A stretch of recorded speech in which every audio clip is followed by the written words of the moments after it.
Anuário do Ceará 2022-2023. Patrocínio: Assembleia Legislativa do Estado do Ceará, Prefeitura de Fortaleza, SESI, SENAI e FIEC. Apoio: Governo do Ceará. Avançando juntos, o trabalho não para. Promoção: O Povo. Realização: Fundação Demócrito Rocha.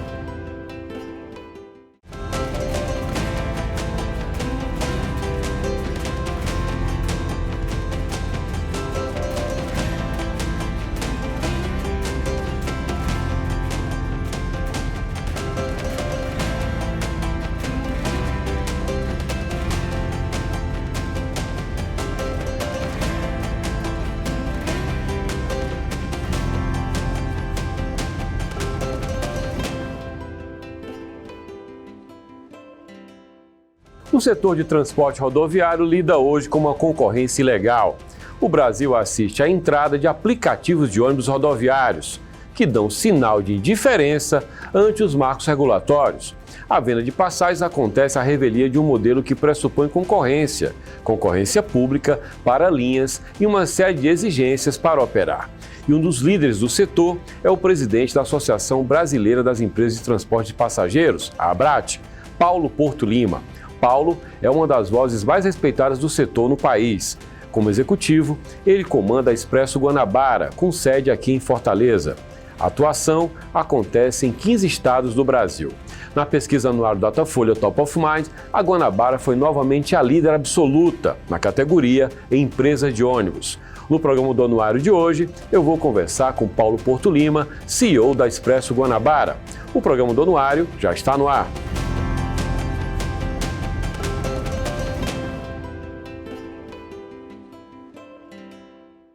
Há 30 anos começou a operar a Expresso Guanabara. Foi criada em agosto de 1992 aqui em Fortaleza. É da lavra do empresário Jacó Barata, um paraense. Lá, em 1992, ele sucedeu a extinta Expresso de Luxo. Desde o começo, a Guanabara trabalha a comunicação como eixo de suas operações.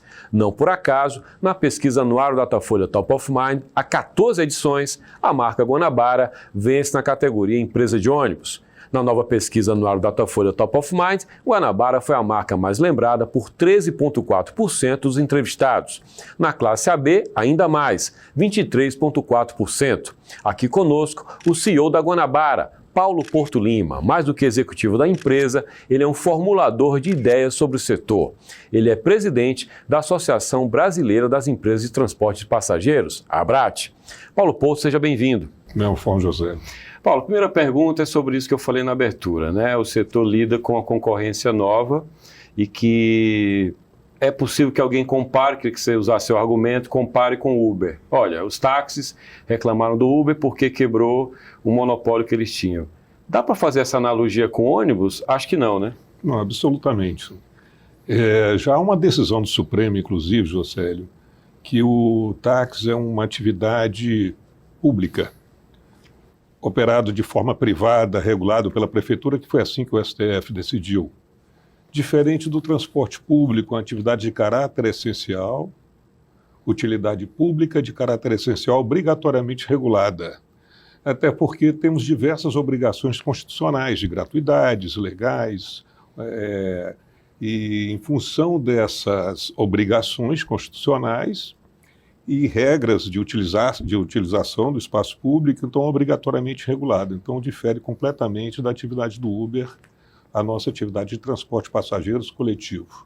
E o que fazer, então, para lidar com essa realidade em que, aparentemente, mesmo com ações sendo ganhas, mesmo com a opinião, de certa forma, não vou dizer unânime, mas com a opinião muito presente, muito pronunciada contra, você tem os apps operando? Isso tem revertido, José. São diversas decisões, né?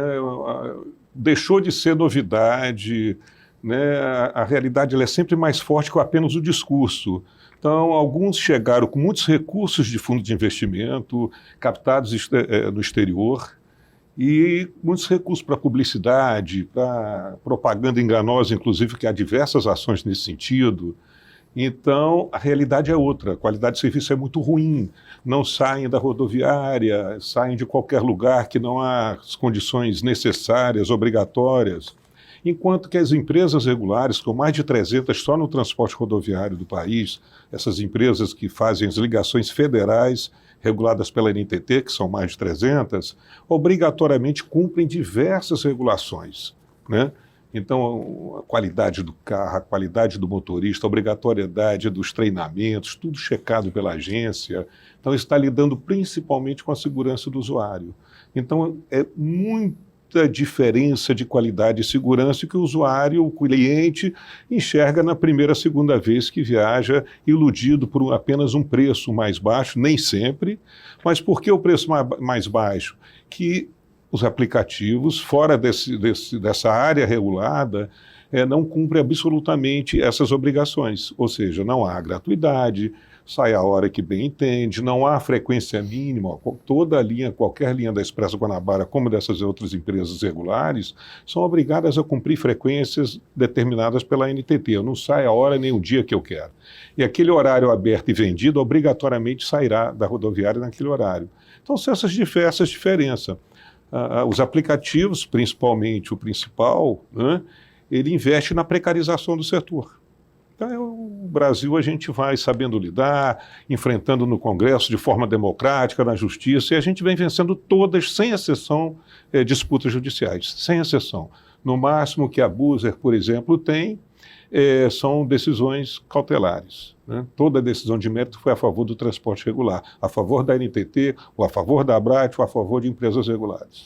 Paulo, quando você fala, olha, legalmente a gente tem tido vitórias, o que dizer para o consumidor que olha apenas para o preço?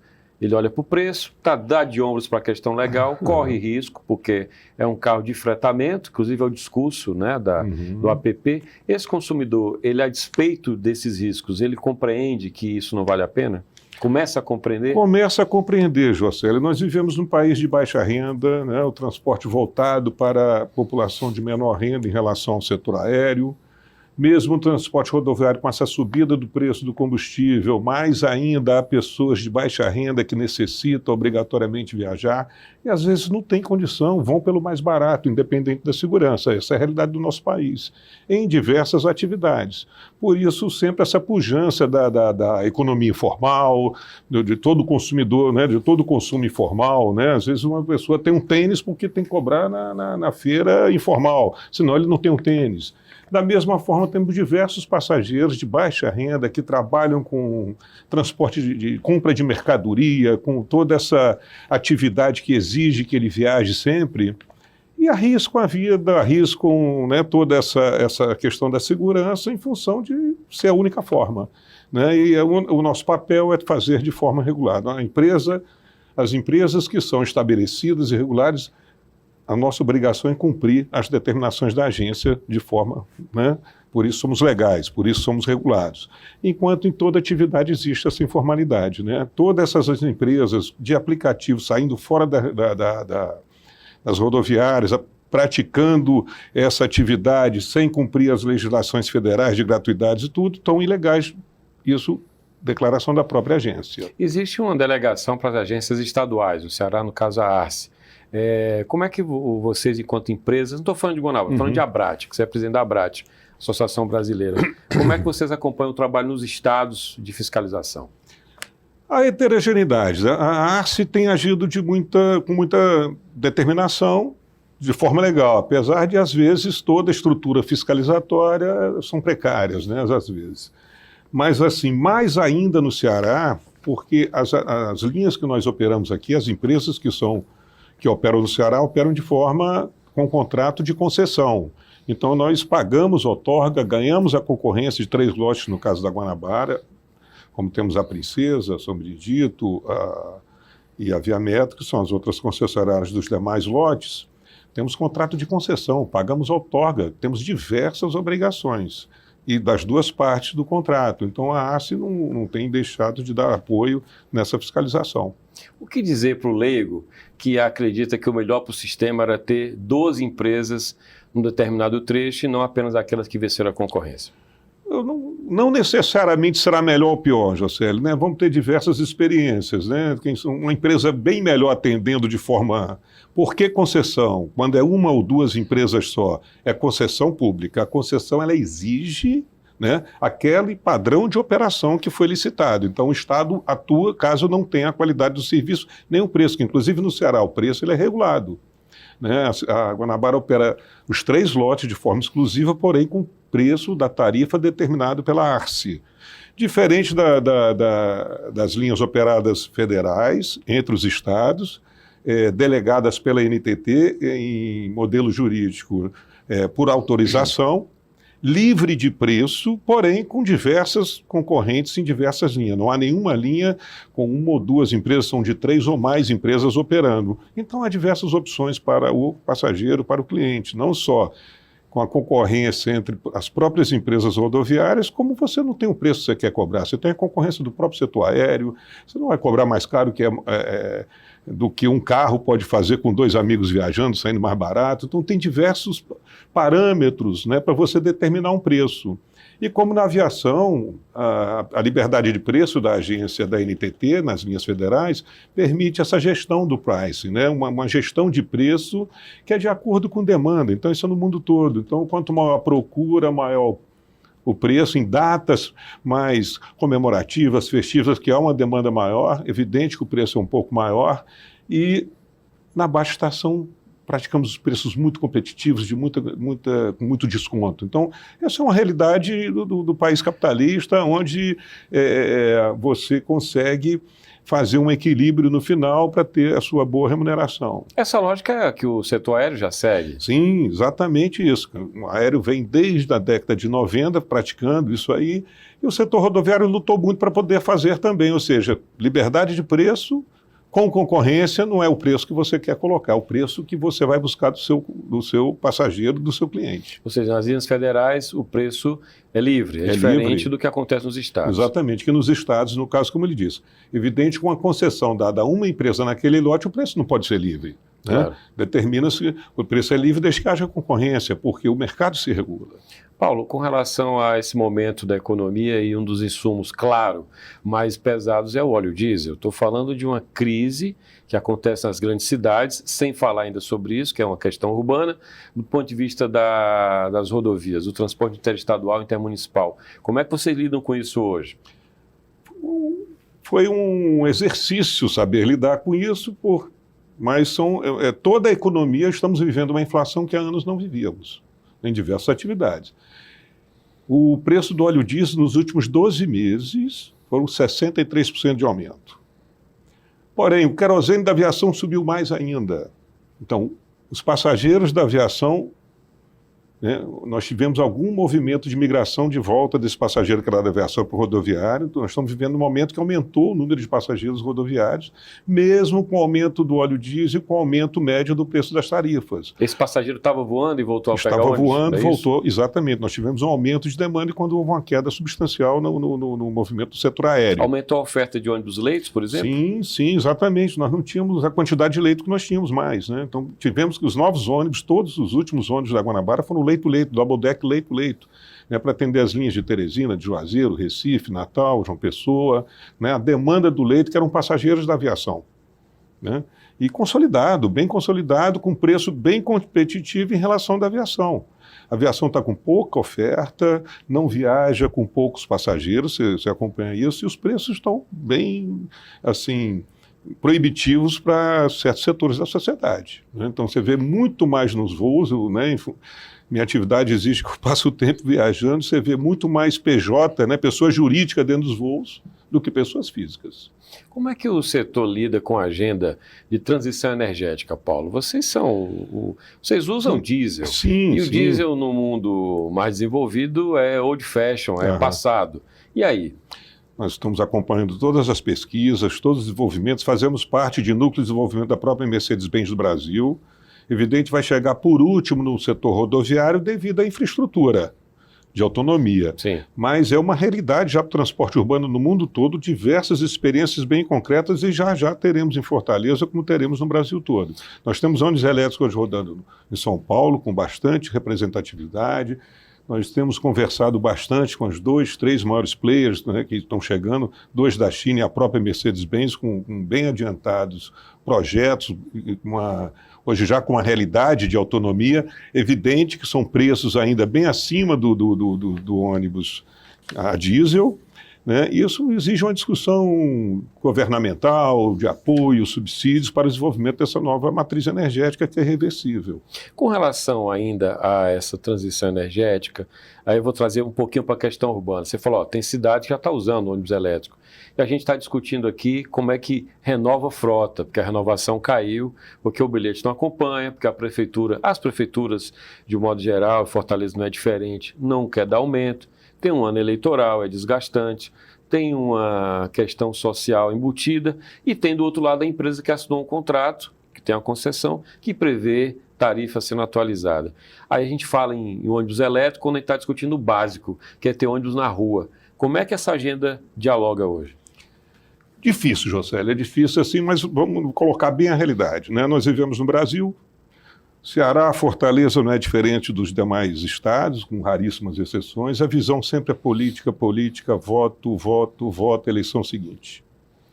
Transporte sempre foi uma referência, o transporte urbano sempre foi uma referência da boa gestão governamental urbana, principalmente, né? Lida com toda a população diariamente. O passageiro sai de casa para ir trabalhar, ou passear, ou fazer sua atividade e volta diariamente.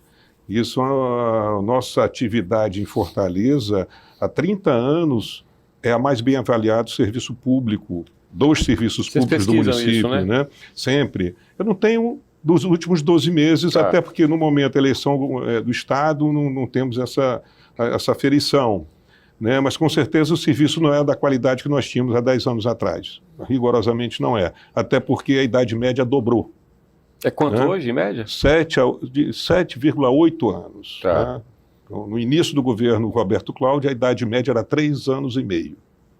Então a frota dobrou de idade, né, por falta do cumprimento da tarifa anualmente, de repor. Então sempre foi a visão política ante a visão técnica, sempre vai haver, mas assim, houve um atraso que vamos demorar alguns anos para chegar à qualidade que nós tínhamos antes. Isso é uma pura realidade.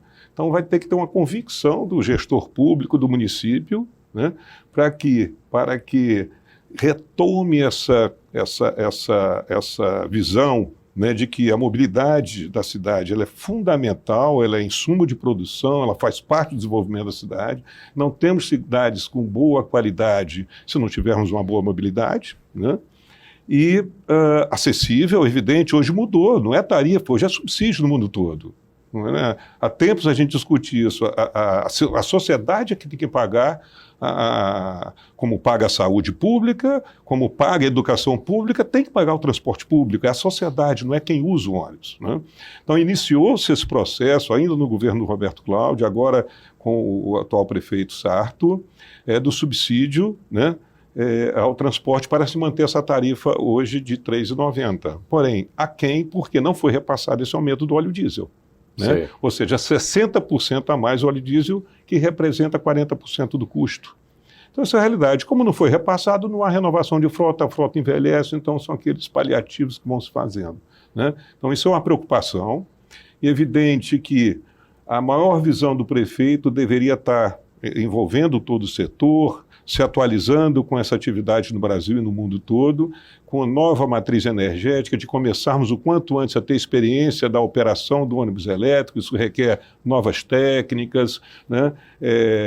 O chassi é parecido? É mas muito mais simples, né? Só é caro por causa da bateria, né? Mas um ônibus que tem 20% das peças que um ônibus a diesel tem, né? É um investimento inicial muito caro, porém de manutenção barata. Se paga em quanto tempo? Você tem ideia? Não, a preço do investimento atual, né, o retorno é 15 anos em cima de uma planilha. Mas assim, é necessário, há novos modelos de financiamento disponíveis pelas fábricas, e tem que haver uma convicção do município de que isso é importante para a cidade, para o meio ambiente, e é uma matriz reversível. Quando antes nós começarmos a operar, né, mais teremos benefícios quanto a isso, né? O ônibus a diesel hoje é um ônibus completamente ultrapassado, fora de mercado, e principalmente com toda a legislação vigente, ônibus que não estarão rodando nos próximos 10 anos, né? Então isso tem que haver uma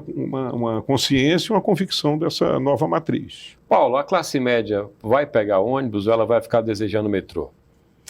Não vai pegar ônibus, com certeza. O metrô já sai de uma realidade nossa durante muito tempo. É muito caro, o investimento muito caro. Classe Acredito média em alta, novas... eu quero dizer, né? Naturalmente, classe média alta, eu quero dizer. A classe média já pega. Classe média alta vai pegar o ônibus, sim, porque eu tenho certeza, né, que vamos ter um upgrade de qualidade. O ônibus elétrico é extremamente confortável, tem que haver essa convicção.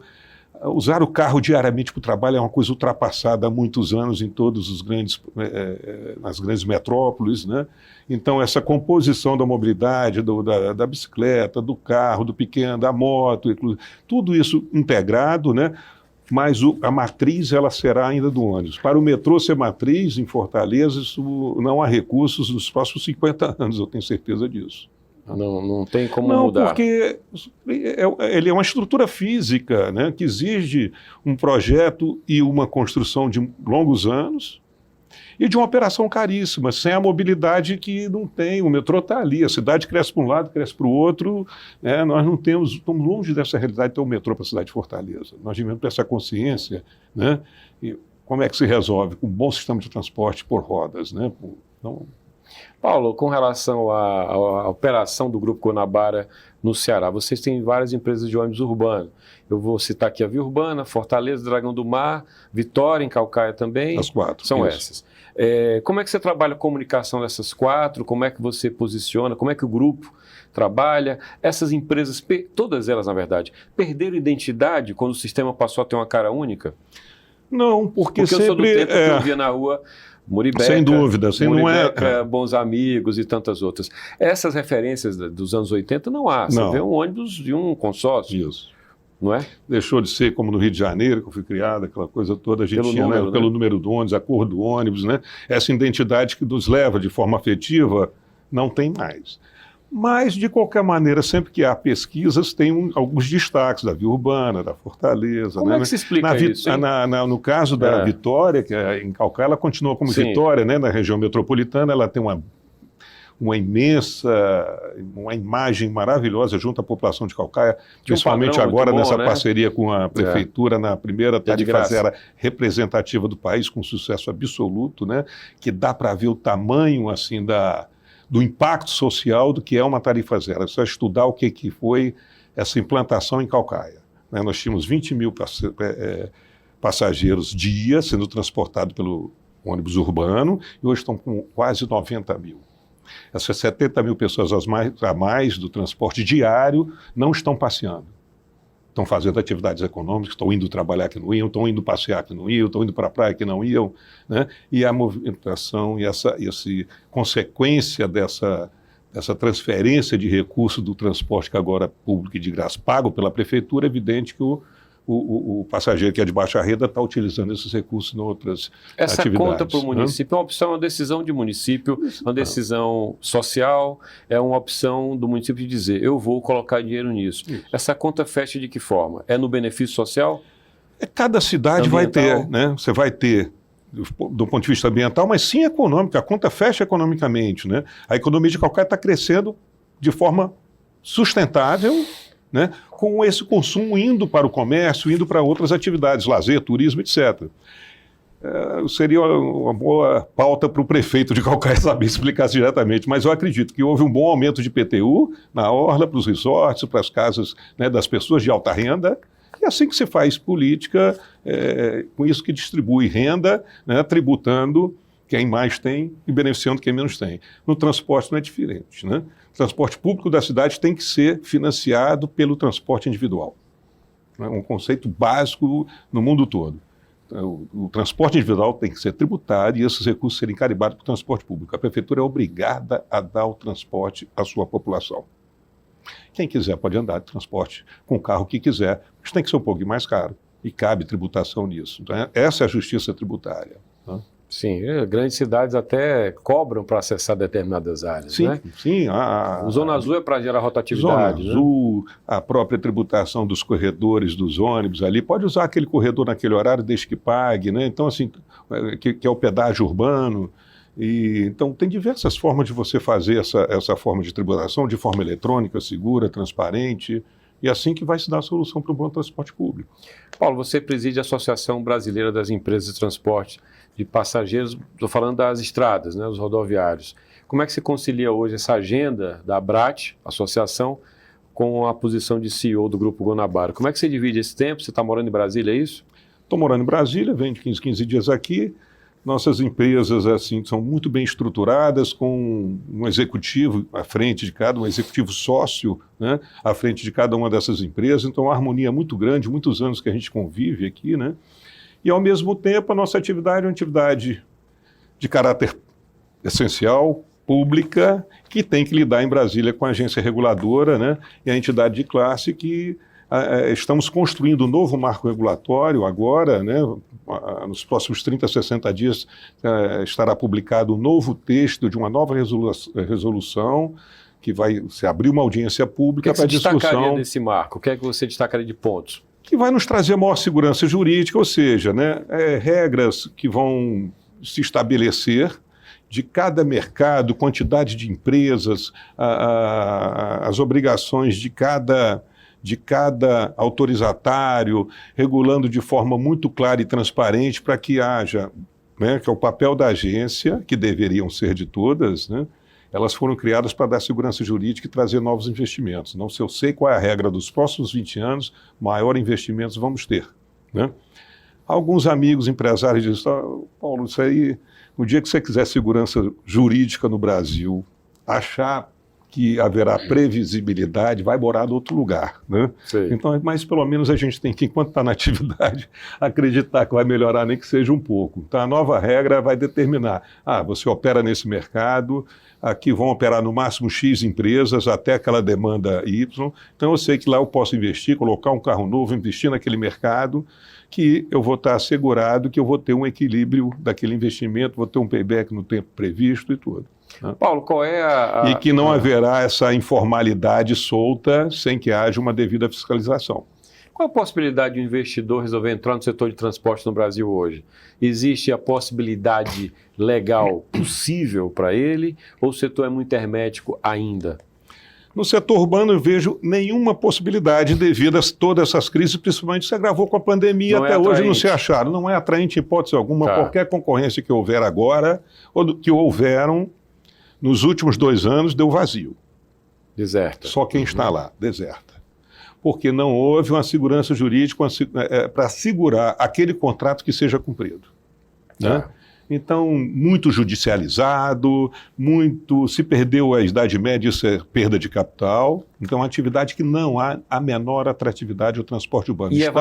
Estamos porque já estamos. Okay. Estamos porque temos escala e acreditamos que nós somos um pouco melhores que os outros. E evasão? Tem gente saindo do setor? Tem, quem tem, porque a evasão está se dando pelas recuperações judiciais ou falência. Né? Então, nós temos hoje 2 empresas do sistema urbano em recuperação judicial. Né? Tivemos, desde a licitação, 4 empresas que saíram por falência, né? Isso só em Fortaleza, nem se fala nas outras cidades. Aqui ainda é um pouquinho menos pior do que os outros lugares, do ponto de vista econômico. Porque é bem gerido, é enxuto, há um consórcio, há uma boa gestão do transporte de Fortaleza com todas essas dificuldades. Mas essas empresas estão em dificuldade, tá certo? Então, no setor rodoviário, não. O setor rodoviário é um setor mais competitivo. É como ele disse, você tem liberdade tarifária, temos uma grande player mundial que está entrando no país, que é a Flixbus, que veio da Alemanha, é um aplicativo que oferece a governança, oferece a tecnologia às empresas regulares, se você queira um sistema de governança e de ponta de venda, é a Flixbus. É um aplicativo que não se compara a Buzz. Não, exatamente, que ela atua de forma legal, ou seja, ela oferece um pacote de governança, ali tem um sistema de gestão de frota, tem um sistema de venda, uma tecnologia, um conhecimento, né, uma técnica para empresas pequenas que não têm escala para ter um sistema próprio. Então ela trabalha com diversas empresas oferecendo esse suporte, um back-office bem interessante. Dominou a Europa, a Flixbus. no Brasil, diferente, temos diversos players, né? Das 300 empresas, nós temos 50 players no Brasil, diversos aplicativos que atuam com muito mais qualidade e tudo da forma legal, diferente dessa outra empresa que quer precarizar o sistema de transporte que atua à margem da lei. Paulo, meu tempo já acabou, mas eu queria que você falasse rapidamente sobre Guanabara, imagem da Guanabara, que é uma marca que ganha a pesquisa anual Datafolha Top of Mind há 14 edições.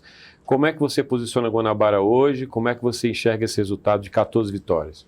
Mas foi uma alegria enorme, Josélio, porque são 30 anos que nós fazemos agora, né? Uma empresa no Brasil fazer 30 anos já é uma grande vitória. E a gente coloca isso na empresa, é um recomeço, né? Porque mais difícil é mantê-la, né? Você fazer é mais fácil do que mantê-la dentro do padrão que ela sempre foi avaliada por seus clientes, com uma grande parceria com a SG, com o Bob Santos, sempre cuidando, né, da gente, da marca, das nossas ações de balanço social, de manter uma qualidade, um diferencial. SG lá com a agência? Desde o início conosco, né? E tivemos logo no início uma outra agência, 2, 3, assim, mas assim, o Bob está há 25 anos com a gente, né?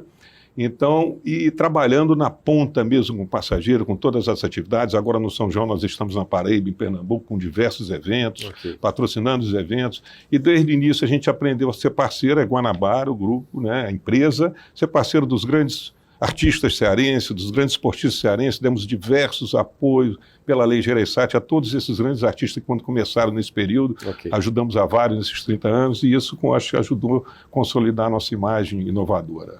Ok, Paulo, muito obrigado. O programa do Anuário do Ceará de hoje fica por aqui. O Anuário, na sua edição impressa, você adquire em bancas, livrarias e na sede do Povo, aqui na Guanambi 282. Você também pode acessar o Anuário na internet, gratuitamente, no site anuariodoceará.com.br. E você pode acompanhar o Anuário nas redes sociais, seguindo no Instagram, Anuário do Ceará, ou no Twitter, Anuário do CE ou Anuário Doce. E ainda, os nossos episódios aqui da TV e também do YouTube da Fundação Demócrito Rocha, você ouve no formato podcast, na sua plataforma preferida. Até mais!